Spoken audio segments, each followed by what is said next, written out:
Fingers crossed. A big goal on the lip side. They're worth more in the car. All right, what is going on, guys? My name's Alex Wittick, and welcome back to my YouTube channel. And today, I'm really excited. We hit a big goal, guys. I want to thank you, and I want to basically say welcome to all the new subscribers, guys. We hit 6,500 subscribers, and I'm really excited about that. So we're reaching a lot of people, and it's an exciting time in my YouTube career. So, guys, today it's raining outside. Like I always point out in all my videos, New Jersey, it's always raining, it's always cold, it's snowing, it's warm, it's all over the place. So it's a weird state. So today we are kind of landlocked inside, and we're gonna get some much needed stuff done on the Mark V. So yesterday we had a casualty during the vlog where when I got home I realized my new side skirt and side splitter combo that I literally just mounted on is gone. So we're gonna go over that in a minute and assess the damage and see what happened essentially. But yeah, so that's what the old one looked like. So we're also gonna be touching on the seats. So guys, stay with me and let's check this out. So as we come over here to where the side skirt was mounted on the car, I do wanna point out that before I went ahead and mounted on the car, I did put a second self-tapper into the back. So I had one in the front and on the back, which is weird because the driver's side only has one self-tapper and 3M tape. So maybe the 3M tape plays a big part into it, but I don't know. So we're gonna have to go ahead, check out if anything's broken. I mean, nothing's really gonna be broken because it was just a side skirt that flew off, but I just want to see if we have the self-tapper in the tire or something like that, check the PSI, go over all that stuff. And then we're gonna take the seat out of the car, clean out parts of the car, and we're gonna check out how the whole mounting system like mounts up on these Recaro Hans, because I've got to put some self-locking washers on there. So let's get to it. All right, so we're gonna pop the trunk. There we go. I just got to come over here and grab my tire pressure gauge, because basically if there was to be an issue where like the self-tapper went into the tire, it wouldn't leak right away, but also it would be down on PSI obviously because that's a screw in the tire. So without taking the tire off or just rotating it and looking for it, there's literally not much contact patch on the ground, so the chances of it hitting the self-tapper very low, even though there was two of them that fell out. Somehow two fell out, I don't know. But yeah, so I'm just gonna hit this real quick. 40 PSI. Now, what I did notice the other day was that this has a slow leak in it, but no cracks. I took the wheel off, so I didn't really think about that. So it looks like I'm gonna have to jack the car up, go ahead, move it around, see if there is a self-tapper in the tire. But that's not really a big issue if there is, because, you know, you can feel slow leaks. No, but we will have to change that tire, which kind of stinks. So, yeah, let's take that tire off and see how it looks. Fingers crossed that there is no self-tapper in the tire. And I'm actually going to inspect it once again for a crack, because this tire does leak about 20 pounds a day, and that's odd. So, we got the car all jacked up. We got to take off the bolts. We already got them broken loose. So, I'm going to impact them off, and let's check out this tire. We got the tire off, it's sitting right here. I looked over it, not a single self-tappers in the tire, so that's good. No nails, no screws, nothing. So I do want to find out why it has a slow leak. I already have a bottle always mixed up with a little bit of car soap and a little bit of water with a hole in the top for any type of needs like this. So I'm gonna go ahead, we're gonna check out if it has a leak, and I'm praying that I find the leak and I just know that it's something that's minimal, like not around the bead, maybe, I don't know. Let's see and let's find out. Just hopefully there's nothing like dangerous.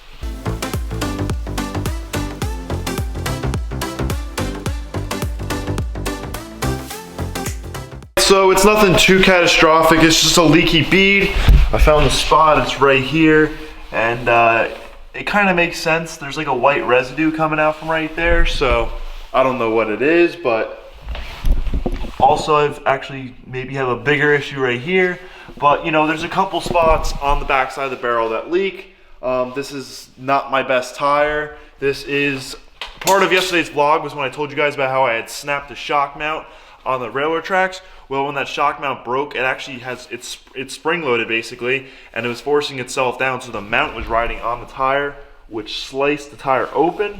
Now that's on the rim protector part of the tire, so I wasn't concerned, and I've been driving like that for the past 2,000 miles, and no issues, but it may not be my safest tire, so my best bet is just gonna be to just keep airing this thing up, wait until the camber wears it away, which now that we have the solid toe arms, I might be able to go the whole next season with these tires, to be honest with you. I'm not gonna be driving this car as much as I used to. I do plan on getting a tow vehicle for faraway trips with this car.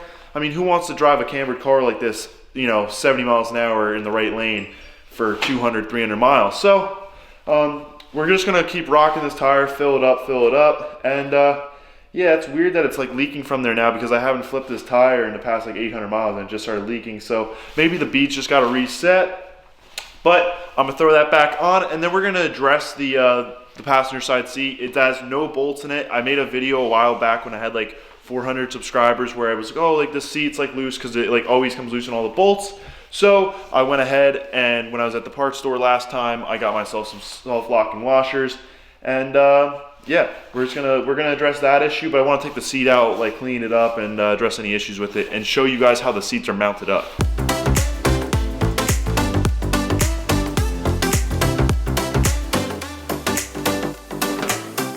Now that I've got the tire all mounted up, for some reason another leak is showing itself on the lip side.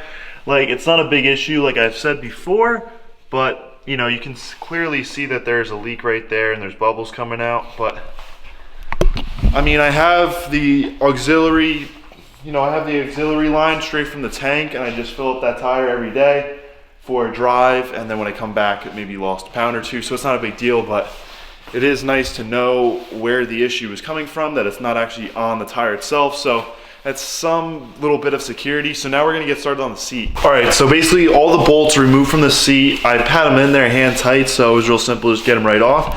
But now the seat is just completely loose. And we're just gonna take the seat out of the car, and we're gonna assess it. We're gonna look at how the seat mounts, and then we're gonna get those lock washers on there. We're gonna tighten the seat down, and we're gonna make sure that it's in a position where we want it, and we're gonna go from there. So this seat comes out super easy, and it's so lightweight. It's a plastic and carbon fiber type of mix, so it literally just comes right out. Now, there's a bunch of stuff underneath the seat and stuff like that, but the planted seat brackets literally just mount right up to the stock locations, and there's no modifications that were needed for that. So we got the seat out of the car. I put it on the rug over here because it's my baby. These seats are worth more in the car, so I'm gonna keep them nice and safe so they're on the carpet. If it falls back, this nice scratchless back of the seat will not get damaged. Like I've said in previous videos, these seats I purchased from a guy who never drove the car.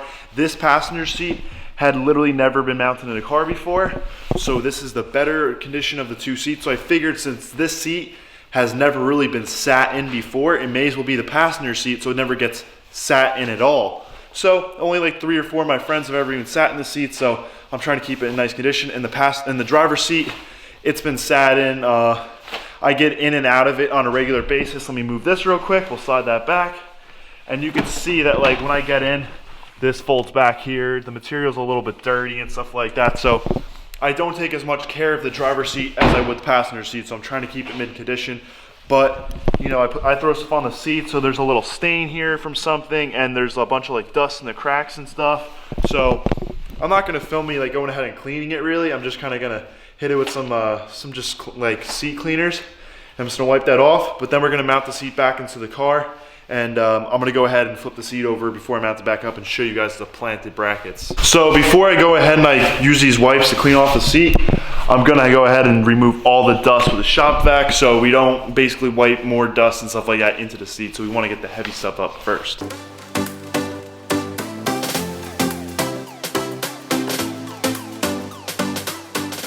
We went ahead and we removed a lot of dust from the seat, all the heavy particulates.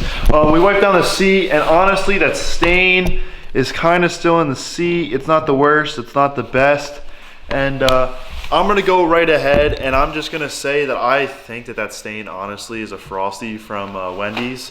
On my way to first class fitment, it was like 9 o'clock at night, I didn't eat dinner yet, and I was just like, all right, well, like before I go to the hotel, let me just stop at Wendy's. So I got a Frosty, and I think that it leaked onto the seat. I didn't put it in the cup holder for some reason. That's just my theory. I mean, it could have been in the cup holder and that's something else, but that's what I think it is. And yeah, so we're gonna go ahead and we're gonna look at the seat mount now, and I'm just gonna show you guys. This seat does not have a slider on it, but my driver's seat does have the Recaro sliders, but this seat does not. It's just hard mounted. These seats look so cool from the back. That's like a big part of like why I like them.